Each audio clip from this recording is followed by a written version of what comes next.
It's a shame that we didn't have record going before Chris, because we were singing a lot of like early 90s and 80s sort of like theme songs and stuff like that. And like the Nickelodeon cartoon, Doug. Doug. Doug.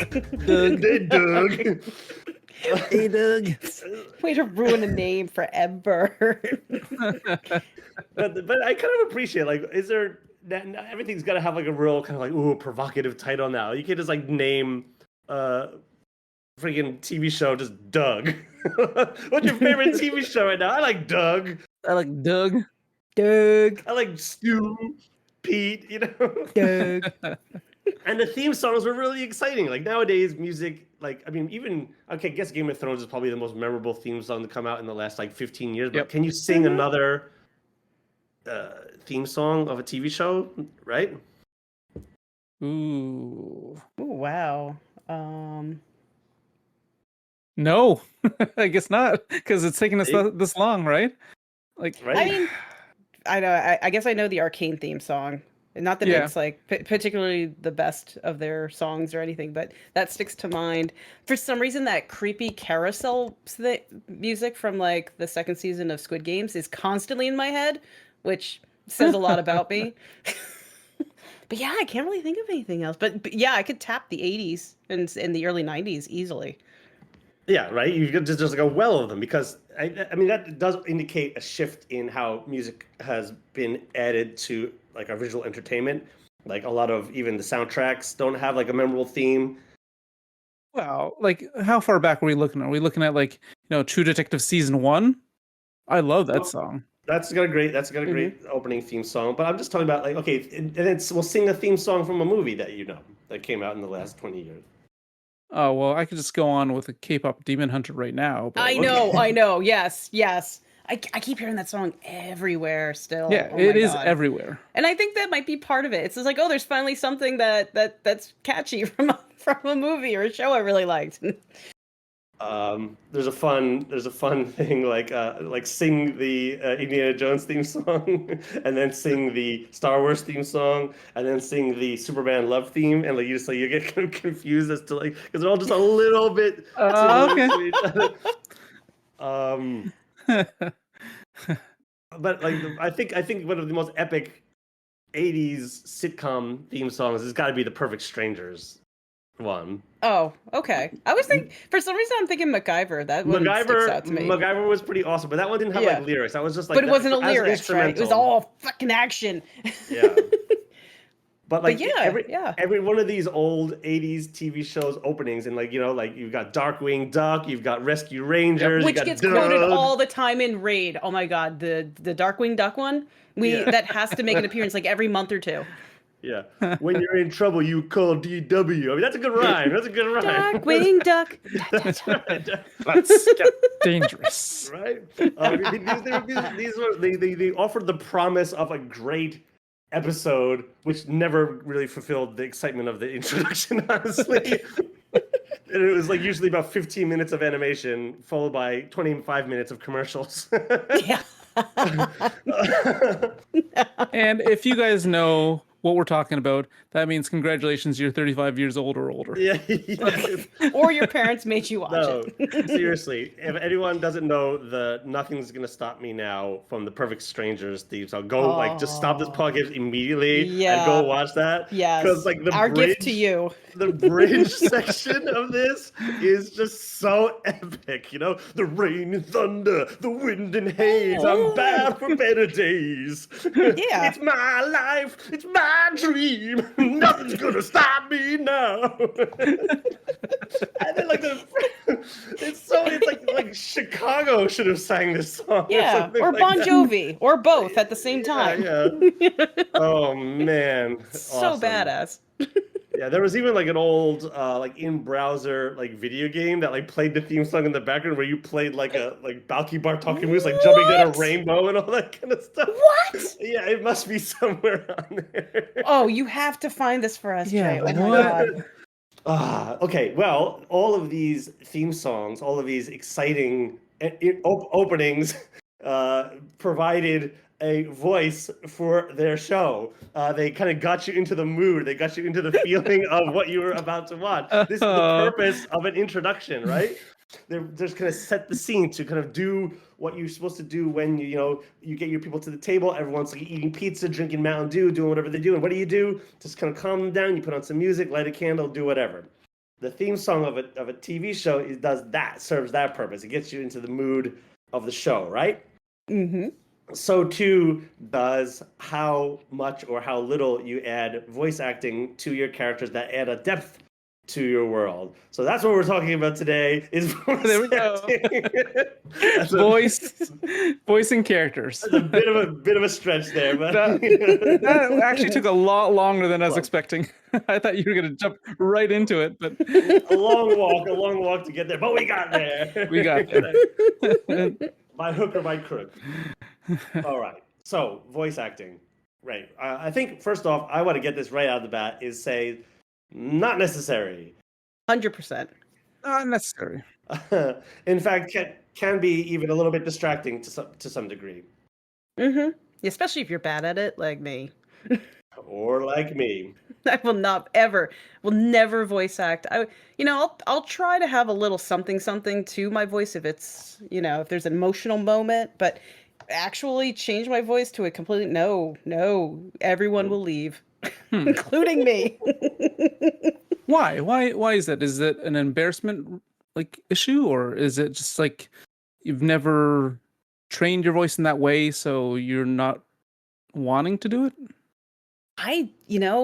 It's not that I haven't tried. I mean, even like whether you're trying to do a new character, trying to get depth into a character, and you want to be, it just feels inauthentic to me. Like I don't feel like I'm being truthful because I'm putting on this accent that it's weird. It's a very weird thing. Anybody who knows me knows that I'm a terrible, terrible liar because it feels icky. It feels wrong to me.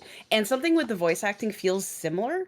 And I spent too much time trying to sound good, and then the rest of my role playing just falls down. So yeah, for me it just feels off. So interesting. Yeah. I think I'm on the. I think you do the most, don't you? I'm on the opposite side of the spectrum. Every NPC that I create usually has a voice acting kind of like little tag on the end of it that lets me know what they sound like. So sometimes it's like, a celebrity's name. Sometimes it's just like kind of like directions. Yeah. So. But you're good at it. You're actually good at it. And I appreciate your voices, at least the few that I've gotten to hear it through the podcast. Well, I imagine you're gonna be put on full display here. No pressure, pressure. Jay's good at it too, though. We've heard quite a few. We've had quite a few guests come in and out of the studio. So Jay in session, I could say, is solid at villain voicing. Like there's something about how he changes his tempo. He gets just almost calming. Like his calming villains are the best, and they sound distinctly different from him. But yeah, I don't think anybody in our group is like distinctly like gonna have some kind of like high pitched halfling voice or something. It's a little sad. I kind of like it when somebody really pulls it off, but. Well, okay. So I think we have to kind of like break this down a little bit, and perhaps you've done so with your notes. Break it down. Chris. Have you not? Yep. Oh yes, I have quite a few notes actually right here. Basically, there's an easy way of doing it that anyone can do. Even you, Sandra, you could do it this way as well. Let's get this clear. It's not necessary. It is absolutely not necessary. Right? That's my opening gambit. Yeah. It can help, and like Jay said, it can be distracting, or it can be fun, which is it can be fun, and putting yourself out there, right? Especially as a DM, can also actually help the players, try to get into it as well, right? So that's why I try to do it as much as I can. If the GM starts off and comes right out the gate with a voice, that kind of like makes it. It opens the playing field and says, "Okay, now you guys are allowed to be safe to do character voices, right? And to be silly." Well, one way to easily do character voices is to make a distinction between when you're doing a character voice in game, which can just be your voice, and then have your sort of narrator voice, which is like the GM voice, which is like that kind of like once upon a time, and just like maybe just make it a little bit more like the old 80s trailer voice guy, you know? That works, but also usually I reserve my normal voice for my DMing. Right, and then you do all of your character voices when you're in game. Got it. Exactly, right. That way they can tell when, I'm speak to them, talking about game mechanics or whatever, or telling them about the game itself. But then when they get into the shop, then you have like, you're like, hey, what do you want from me, man? Right, that kind of guy, or get out of here, you're wasting my time, right? But the door said open. Not open to halflings. Oh, damn.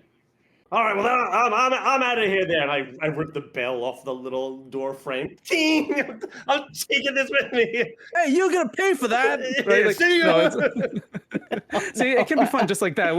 This is entirely unplanned, right? So the basics, actually, there was a video that I saw. I guess his name is Cody, and he has a YouTube channel called Taking 20. We'll put all the info in the doobly-doo. And basically he has doobly-doo is the like and subscribe button. That's the doobly-doo. I love it. Smash that doobly-doo. No, it's anything. No. It's any matter below the screen. Below the belt? Below the belt? Below the belt, yes. Too.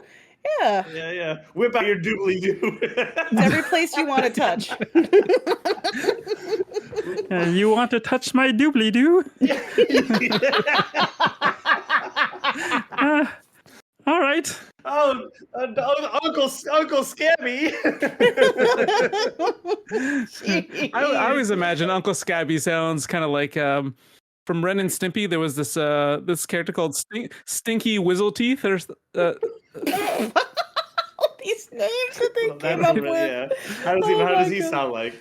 Well, it was kind of like he opened up the song "Happy Happy Joy Joy," so he sounded kind of like, "Hello, boys and girls. This is your about Stinky Whizzleteets, and this is a song about a whale." Right? Like he has kind of like a yes, right, yes. That's right. Uncle Scabby, your doobly-doos are showing. That's what I imagine Uncle Scabby sounds like. But anyways, Cody Taking 20, he has a video called My Rules for D&D Voices, and the basic opening part is talking about everybody has within them 9 voices, and you can look at them almost as if it's the alignment system, right? On the x-axis, you have like a pitch, so you have like normal, high, and low, and then on the y-axis you have like speed, normal, slow, and quick, or quickly, right?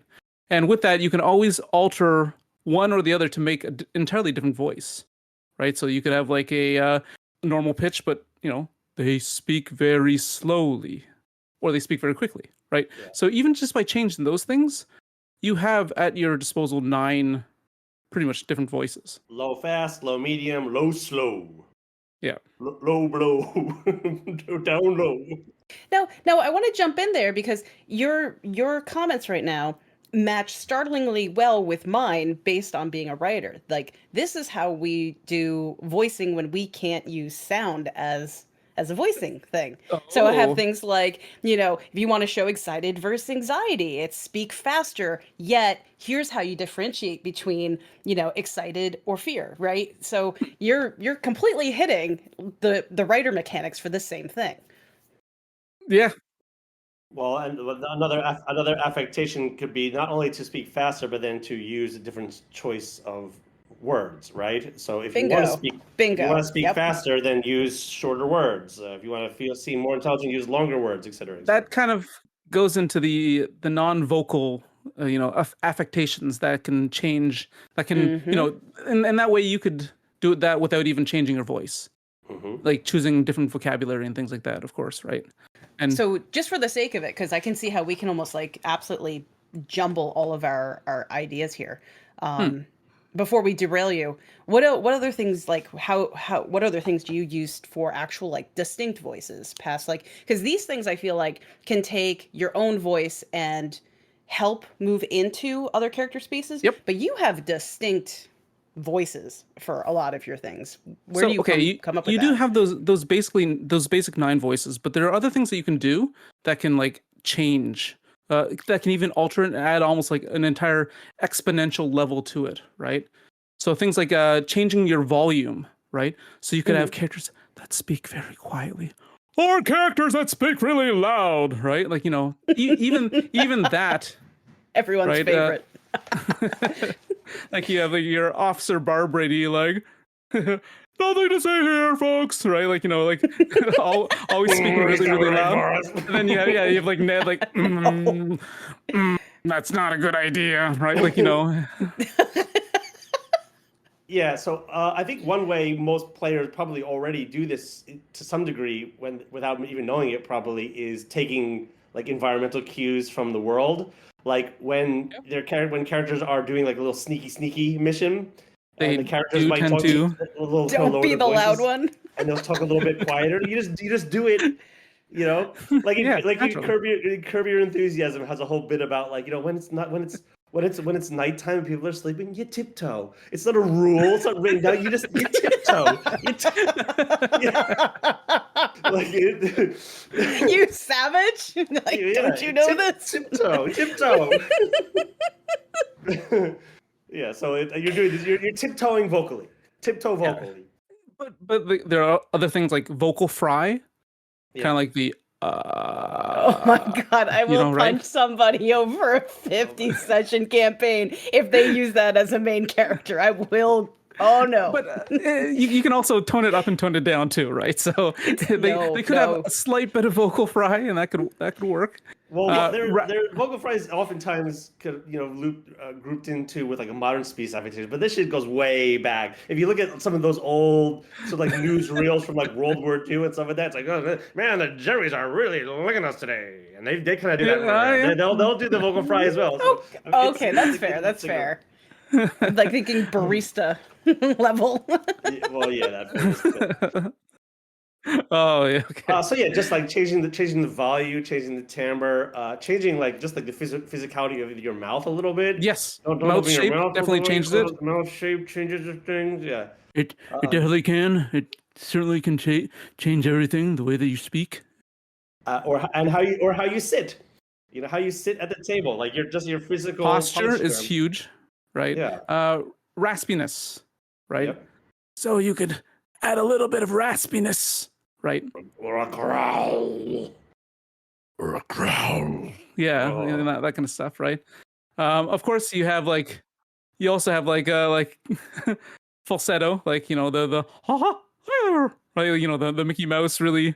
Hold on a second, really Chris. Squeeze it, Chris. Hey Mickey, turn your head left and cough. Oh, that isn't gonna break immersion the minute you do it, will it? Doobly doos. Let me just feel around on these doobly doos out here. Oh, just gotta check them out.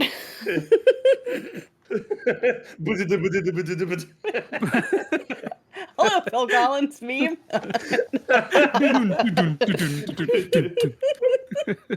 Oh, we're off the rails. Always. Breathiness. So talking breathy, of course. Oh, Mr. Reagan, right? I thought you meant... I solemnly swear that as your president. Wait, Ronald Reagan is Batman? Yes. It's an interesting theory. Let's run it out. Oh gosh. Also nasally, so not letting any air come out of your nose, and you get kind of like this. Yeah. You get this kind of sound, right? The nerd voice. the nerd voice. The nerd voice. Could be mixed with a little New Yorker, kind of.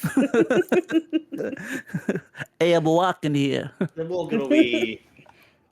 So what I'm hearing from you, Chris, is that like it's not so much about like being the actor, right? It's more about like just subtle things you can play with your throat, your nose, your definitely. Like I like the posture thing because I had that down too because I know that posture changes if you're doing public speaking, for instance. There's certain ways that you're supposed to open up your whole being, like make your never cross your arms, never be tight, like pull your shoulders back.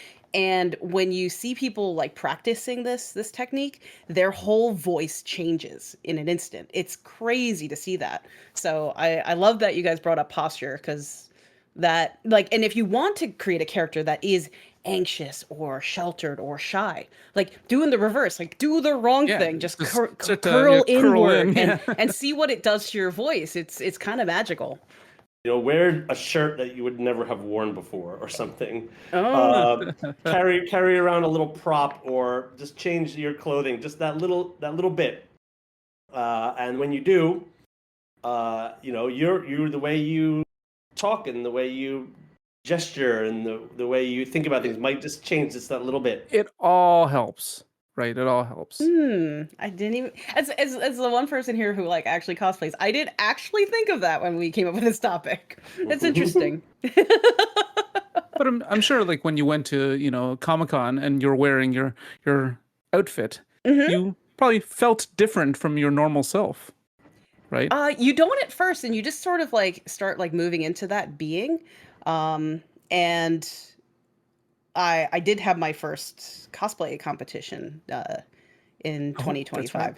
So that was a whole nother like experience to learn how to do stage presence with it too. Because you feel like, what the hell am I gonna do? What am I doing? So some of this, like, how do you voice act a character is the same thing. Because instead of voice, it's how do you present the physical being of this? Because you don't talk, you don't, So it's like, there's a lot of that get into the headspace of the character. And I like the idea of wear a piece of clothing, have a prop, because those things actually hugely matter to embodying that, for as long as you're trying to be that character. That's what I'm saying. Yeah, just a little thing will help you shift into that character's voice. That's huge. Well, even though I don't do a lot of voices, in order to sort of get into how that character thinks, these things help. I think one way to do that is simply, I look at my hands a lot. Strangely, like when I'm GMing, what do I do with my hands? Like I figure like this character would have like something weird that they would do with their hands, and maybe they have like a little tick, and they may be a little bit edgy. Blah blah blah blah. By moving my hands around, I can get into this more kind of frantic mood, and I get a little bit more kind of edgy and da da da da. But even as you're speaking right now, I can already hear it in your voice. You're hearing he's right now just frantically like wiggling his fingers. Exactly. But then if you want to be kind of more cool and collected, just move your hands a little bit more slow and graceful movements. Slow it down. Yeah, exactly. Again, we're talking about speed and timbre and all that kind of stuff. Yeah, awesome. What else you got on the list? Speaking from your throat or speaking from your chest. All right. So often singers will, they'll know the difference, right? And that can entirely change. That can entirely change how the entire sound of your voice comes out, pretty much. You can also be a little bit more melodic. Like more higher highs or lower lows and things like that, right? Going up and down and varying it that way. Or there's also the deadpan or the flat kind of like voice. Monotone. The monotone voice that can always be a lot of fun, and it's not entirely too difficult to do. So. Well, as like English speakers, we kind of have this rhythm to our language that we speak, and that will affect, arguably the type of music you write and the type of literature that you write and all this kind of stuff. And so maybe, for those who can speak a foreign language, kind of tap into the sort of like the rhythmic qualities of that language that you use, and then bring that over into your fantasy world character to kind of slow it down and, add ticks and affects to what they speak. Add a catchphrase. Right? Add a catchphrase to the character that they say all the time. Maybe they don't say hello. They say greetings or something like that. Something greetings, right? Yeah, that's your way in. That's your way into the character. Then you start rolling your tongue like greetings, right? Like that kind of like hello, greetings, salutations, right? So again, who is the famous comedian / Kevin Pollak? Kevin Pollak has a kind of bit online where he's tried to master like the one word impression. Like if you do like I'll be back or whatever, everyone knows that it's Arnold Schwarzenegger, but you just have to choose like a random word and say that word as the person. Ooh, and he does like the hard. best. He does like the best like Liam Neeson, and he just goes bananas. he just says the one word, but he does it so well. It's like this famous clip on YouTube. That's excellent. I guess the last other things, like an accent, it can be a little bit difficult to do accents. It does require a little bit more work. But again, each of these are, changing everything exponentially. you throw a little bit of a falsetto and an accent, and you're in a slower speed. Oh, I don't even know what that sounds like. I'm just trying to figure that one out. So this starts stepping into some really interesting territory, I think, which one must be careful. Perhaps regretfully be careful about in a scene, Dre. I think it's showing progress and all this kind of stuff, but there's something that I feel like when there's not maliciousness to what you're saying, I don't think doing an accent is necessarily as how insulting as a lot of people would make it out to be. Like for example, a lot of my accents just happen to go to like a Northeast kind of like Brooklyn, Philly guy, because that's just what I grew up with. For some reason, we're still cool doing do the Italian guy accent. That's okay. Yeah, bibbidi bobbidi. It's a me, Mario, and all that kind of shit, right? Well, it's what are you using the accent for, I think, is really the question. Because if you're taking an accent that you know well and that you're not going to do like harm with, right? Usually we're using those accents to embody positive traits. Like if you want to have a culture that's very serene, and that there's a melodic, slow, beautiful sounding accent that's going to embody those same principles, or like a deep thoughtfulness for like your intellectual areas, things like that. I think that that's the perfect time to bring in accents and curiosity about those cultures after the fact. But if you're using it to just like highlight like one culture to say this is your thieves area, that's where we run into a lot of trouble. Yeah. That's where it's a big no. Intention matters, right? Exactly. Well, like whatever, Star Wars movies though, like all the alien races are like modeling real. You know what I mean? I hear you. Die, like whoa, boy. But these are the evolving. We get better as societies as we learn and grow. But I think there's still room for allowing players to play characters. Like, let's say you're playing in a modern world setting, or you're doing modern day Cthulhu, or like 1920s Cthulhu or something like that, and you want to say, okay, I'm going to play like a German immigrant to the U.S. or something like that. And I still have a little bit of an affectation to my voice, and I still have that accent. And people speak English different. Right? Yep. And you want to add that. I mean, everyone sort of defaults to the sort of like the British. Like if you're doing like a period drama in modern cinema, what do? Oh, this is a movie that takes place in the French Revolution, and yet everyone speaks with like a British accent. Yeah, no. Or space. It's stereotypes versus no. I'm just going to be and anybody who met me, I'm German, clearly, right? If I want to just be a real asshole German character, well, that's fine. I'm not making any claims about like all Germans, right? Like there is a very obvious... Wait, you're not always an asshole German character? Well, I am, so I'm really not RPing. That's the newsflash here. But it's pretty inherent. You can really tell when you're being stereotypically damaging and when you're just being a jerk character with an accent, right? So. Yeah. Well, but I still think that there is a high degree of like double standard that people have when you can like they would on one hand do an accent, like say like an Italian accent or something like that, but then if you go into like other cultures or other countries' accents and add that on, people go, oh, that's racist. I'm like, how is it racist exactly? So I don't know. We're getting into some political territory here, which might be X card worthy of some listeners out there, but I think it's worthy of exploring. Like, so this happened to a buddy of mine several months ago. We were playing modern day Cthulhu, and everyone was putting on their accents. One character was like the Russian guy, and so he was doing all the yet and all this kind of talking like this, and and like all that was totally. And then his character was a Chinese lady. You know what I mean? And like the second he started to do her voice, everyone on the table went like, "Whoa!" And he was like, "Wait, what? Like you could do the Russian dude voice, but I can't try this one out? Like, what makes that inherently more, which is a little bit weird to me." So I think he had a sort of a place to put his flag into and say, yeah, there's a bit of a double standard there. I agree. There is arguably, yeah. Yeah. Like there's certain patterns that if you're in those communities enough that you can pick up. It's like a lot of the how a sentence is structured in one language, and when you become bilingual, how there's a mismatch in understanding like noun, verb, active, things like that. Do you have connecting words, stuff like that? I think that's honestly where you can have as your playground is those word choice combos do so much of the heavy lifting without being like just being absolutely a jerk or accidentally causing offense, because this is actually how they speak, right? When they're learning, they're becoming more and more accustomed to English, because that's what we're really talking about. Somebody who speaks a foreign language and is learning English, because that's really the only experiences that most people are going to have in our English speaking audience, right? Now Jay probably hears the opposite. He, like, as a teacher, he's trying to teach Japanese students to learn English, and you hear a different, like, rearrangement of English from them as you would some other culture. So if anybody's going to do a study, there it is. There are common, mistakes that are made because of, this is what they know of language writ large. Now they're learning a kind of new foreign language, and so they're bringing over some habits that they just believe is part of speaking that are maybe sort of break a rule in this language that it's kind of, they got to connect.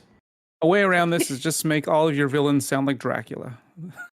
You can use an you can use an accent, but also everyone's like, okay, that's Dracula. That's Transylvanian. I don't even know if that's what they sound like, but we know Dracula sounds like this. So, all right. Well, on that note, why don't we take a quick break, and then we'll be back to continue talking about doing voices.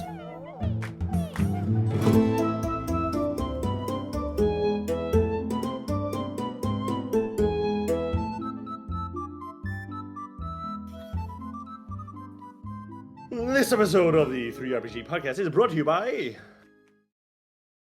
You have a task that can only be solved by a band of valiant adventurers. The quest seems interesting.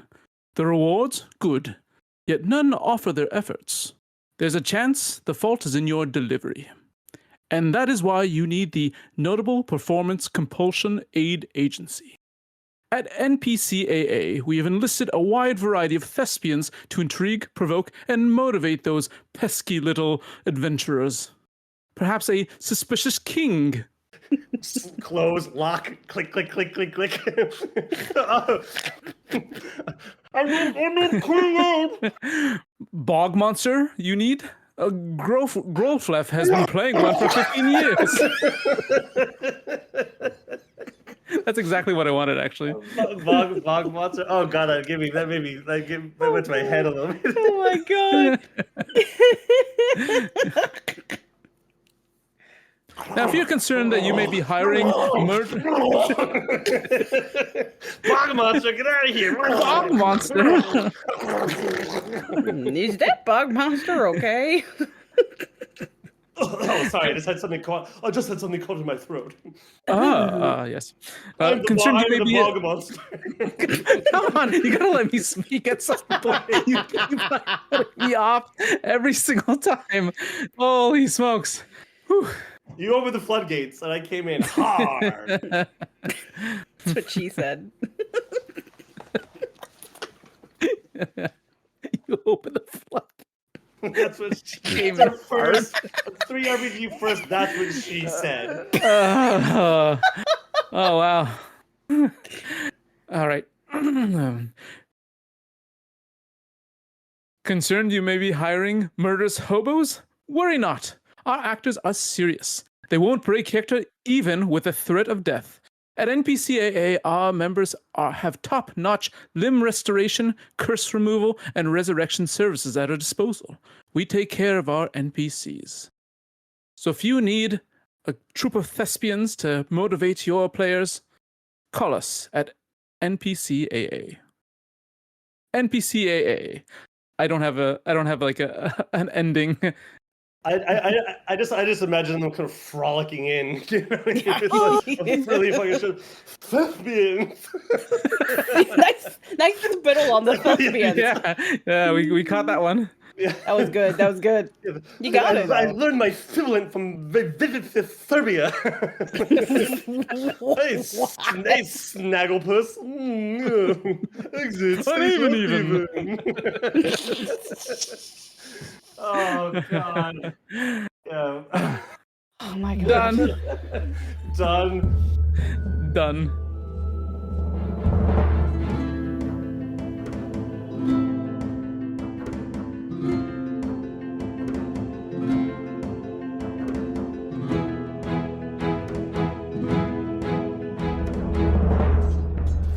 All right, I have a few more notes just in case we want to continue down this rabbit hole.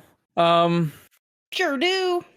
Well, that's what the rabbit. That's what the rabbit sounds like. Yeah. I sure See, do. I'm trying this out. Yeah, we sure I'm do. trying. Sure do. Sure do. Sure do. There's a bunch of rabbits down here.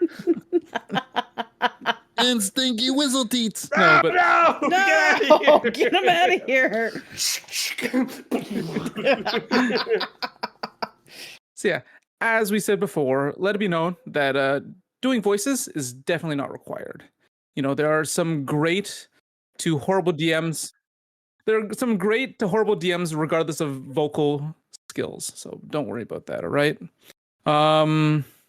But yes, as for myself, as a DM, I do like putting myself out there because I don't mind looking silly, just simply because I am silly.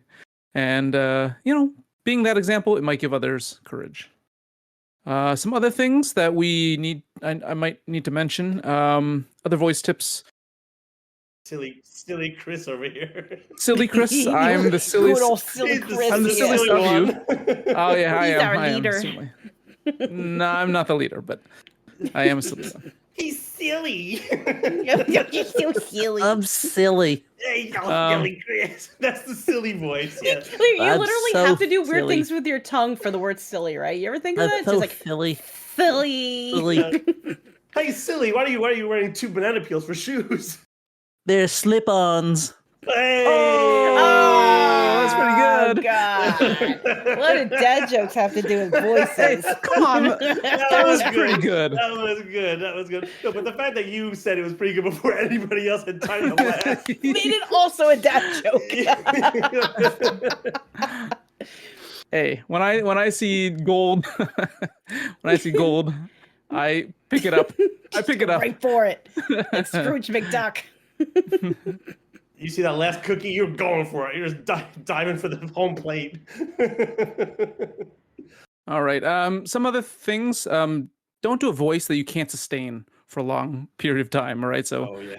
like, I wouldn't be able to do. I wouldn't be able to do this voice for a whole session or for a whole 5 hours. No, that'd just be way too hard for me, and would probably ruin me for the next day. Oh my god. Don't waterboard yourself.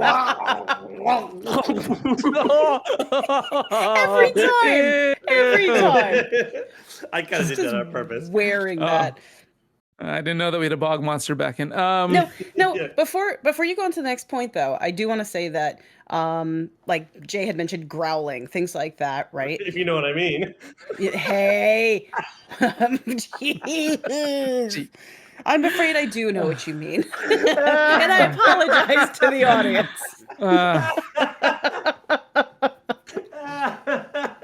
Chris, Google it. No, Chris, Google peppermint patty growling.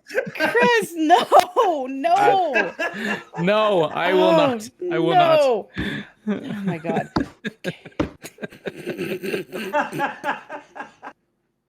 Oh my god, Jay broke himself just now.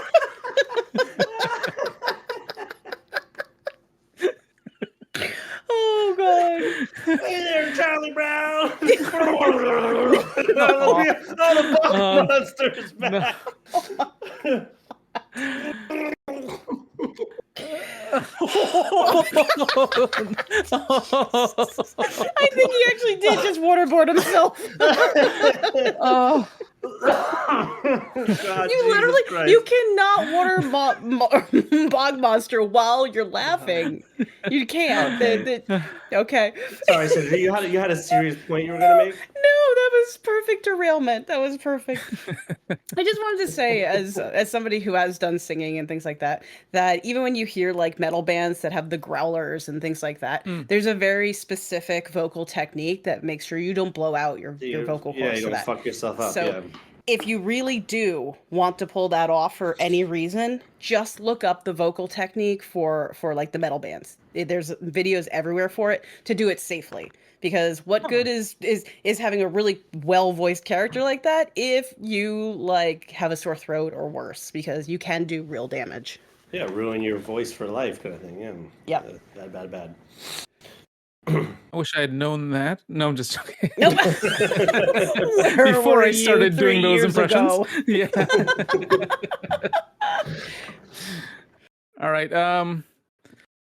Shower frequently. Yes, please. What? Do us all a favor. Oh. So you can practice your voices. Because you so stinky.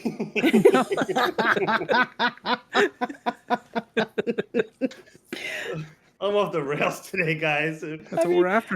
I do like that because I think there's a bit of like, this is anything. This is everything from public speaking on down to just like hang out with your friends, that there's a certain anxiety that can happen that even if you think somebody's just in the other room, you're like kind of afraid to practice things like that. So the shower is a really great place to just be like, great acoustics. I got this. Yeah, practice in the shower. Great acoustics lets everyone else in the house hear you. Because apparently everyone can hear me when I do mine. So they will hear you, but it doesn't matter because you're in the shower and it's all cozy. Also, making notations on certain characters, so that you remember. There's nothing worse than doing an awesome voice for a character and then forgetting what that was. So the next time they meet them, they're like, where's that voice? So yeah, please make notations. Yeah. Find the word that gets you in. Yeah, I'm walking over here. Now you're the New York guy, you know? That was the last thing, actually. What I call activation phrases. All right. Ooh. So it's like a phrase that will kind of get you into the mood. So it's kind of like, for one of them, I'm like, that's a battling, right? Like, you know. Pepperidge Farm remembers. Or like, worst episode ever, right? Like, you can always go into it that way, right? Or like, we mentioned earlier Liam Neeson. For me, it's always it doesn't matter, right? Like, that kind of like, that kind of rushed. Yeah. So, yeah. So finding an activation phrase usually helps get you in that. And you don't always have to like say it out loud before you actually get into that character. You can actually do it in your mind and then it can actually activate it that way too. So so for those who are still looking at some of the advice / comments that we're giving here underneath a torrent of silly jokes, would be to, if none of these things make you feel comfortable at all, another thing that you could do is simply add like the narrative tags at the end. He said gruffly, or he said, she said in a whispered voice or whatever, right? You just add the kind of like, perhaps in literature it almost seems a little bit cliche to kind of write that way, but why not do it at the RPG table? You know what I mean? Rather than do the voice. Yeah, he said with an undecipherable accent. In a gruff voice. Yeah. Right. Yeah. Right. All right. Now, just be careful if you have any writers or editors at your table about the overly embellishing and the adverbs. You're going to see the twitches. But no, I completely agree with Jay on there. Like, if you can't do the voices, which would be kind of my situation, right? I'm going to lean in heavily onto the literary side of things. Leading in, like, you can tell that he's getting very angry in the voice. Like, you can describe it. Sometimes, like front loading. She said unctuously. Yeah. Jesus. Don't use the SAT words. Because people are gonna be like, shit, I'm on my phone looking up what that. So she said scatologically. Yeah. No. Jesus, Jay. And when in doubt, just do what Jay does and just make you laugh. I think, I feel like Chris covered so much of it, even though you were talking very specifically about how to do better voice acting or how to be comfortable with voice acting. We had mentioned at the start of the show that so many of these things actually share like kinship with how you'd write better. So on my side of this conversation, I would say, be a better writer. If you have any interest in that, shut up, Jay. I'm sorry to laugh. No, it's a great point, but it just comes. It's like, hey, if you want to be a good, better vocalist, be a better writer. Yeah. Stop sucking. Stop sucking. But do a study on dialogue, basically, because that tends to be, and maybe it's just with clients that I do for developmental editing, but dialogue tends to be some of the hardest writing for people to find their voice in and find their mechanics in and things. It's like, for some people, they just nail it. And honestly, I wouldn't be surprised if Chris, you ever became a writer, you would have the dialogue first. Like, there's something that just clicks with People who do improv, especially do voices, do any of that, they're really good at dialogue. You pick up these cues from socially, so you just tend to naturally use them. Observant people in general, read some James Joyce, Faulkner, But Mark all Twain. of that's going to just immensely help you either fill in the gaps or be a better like voice actor. I would say. So yeah, figure out how to diversify that dialogue, and it's just going to bleed over into your descriptions. Awesome. Hey. Awesome. Well, on that note, Sandra, I think maybe we could leave our audience. You said you're not very good at voice acting. Why don't you go into the well there? Give us a little bit of a send off with one of your. Oh my god! Give us a. There, even that could be a voice. See, if oh my god, this is gonna be so bad. I just pre-apologize, but if you just want to throw something out. I'm not good sandboxing, so if you're like do a whatever, I'll try. That's why I'm putting you on the spot here. Okay, So how about like Give us a thank you for listening to this week's episode of the 3RPG podcast in a voice. like airline attendant. Oh my god. Yeah. Thank you so much for joining 3RPG Airlines. Please buckle in and put your tray tables in the upright position. And we apologize in advance for the turbulence of our bad jokes. Please join us again next week when we do more of this terrible bad shit stuff. God, almost to the end. Hey, that was good. That was really good. Well, thank you, Chris. That's okay. Maybe I'll give this a bit of more of a try. We just need encouragement. That was really good. Give me a prompt, Chris. Give All me right, a prompt. Cranky old man. That's me. That's me every week. That's too close to home. Yeah, too that's easy. Jay. What the hell? That was so easy. What are you talking about? You gotta give me cranky old man. Jesus fucking Christ! I thought you were gonna give me something a little bit original for God's sake. I want sassy girl. No, I want sassy girl. I want Jay to be sassy girl. Sassy girl? Aren't I that every week as well? Well, let our audience hear you be sassy girl.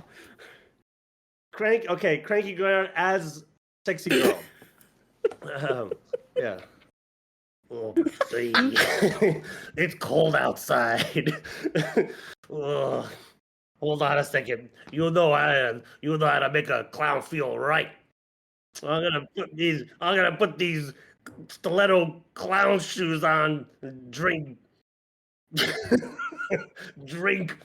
champagne out of them. All right. That's awesome. He's a little slower. I'm trying to go a little. Yeah. It's a crusty variant. Hey, man. Stiletto clown shoes. That's pretty good. I've never seen that before. Sexy clown. I'm pretty sure there's phobias about during this. Halloween, everyone goes as sexy nurse, sexy doctor, sexy clown. This is on that the already internet. kind of exists, though, This right? is You know, on with the like Harley internet, Quinn yeah. and whatever, right? You know. Oh, right. Okay, yeah, you're right. All right. So on that note, Chris, we have to give him a prompt. Sure. Thomas Edison. Thomas Edison. What? Who the hell knows what he sounds like? Exactly. I'm Thomas Edison, and I'm here to help you out finish the end of this episode. I don't really have a lot more to say, but please listen in for later. Mr. Edison, what do you think about growling? Oh, I'm not a huge fan of growling. It just messes everything up. Oh, Mr. Edison, in your era, do you have doobly-doos? What the fuck are you talking about? Whoa! Simmer down there, Edison. Hey, what you come over to our house and you start dropping those kind of profanities? Screw all of you! I'm getting out of here. Oh no! Hey, Edison, you're an asshole. I've had enough of all this. Yeah, come here, give me this. Oh my god, you're choking Thomas Edison. What the hell just happened?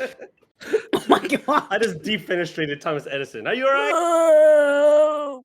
He's not alright. He's alright. Oh, the police! Called the constable. I was going to say that actually. I was going to say, after I said the police, I was like, oh, I should use constable. That's amazing. That's amazing that we were thinking the exact same thing. I'm going to call this the end of an episode. That's what I'm going to call this.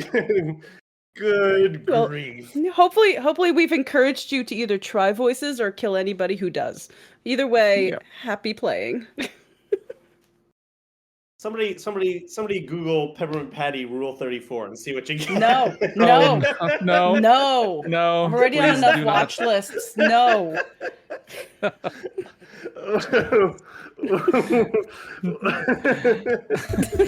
he's doing what are you doing? What are you typing? Stop typing. Stop typing. Oh my god! Okay, yes. Okay, stop there. Jesus. What did Jesus sound like? Hello there. I'm Jesus. Jesus in The Beekeeper and the Transporter 2, featuring Jesus. Jesus.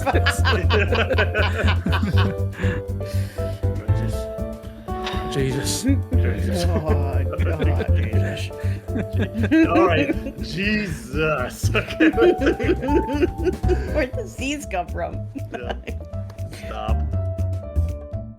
Bye. Ciao.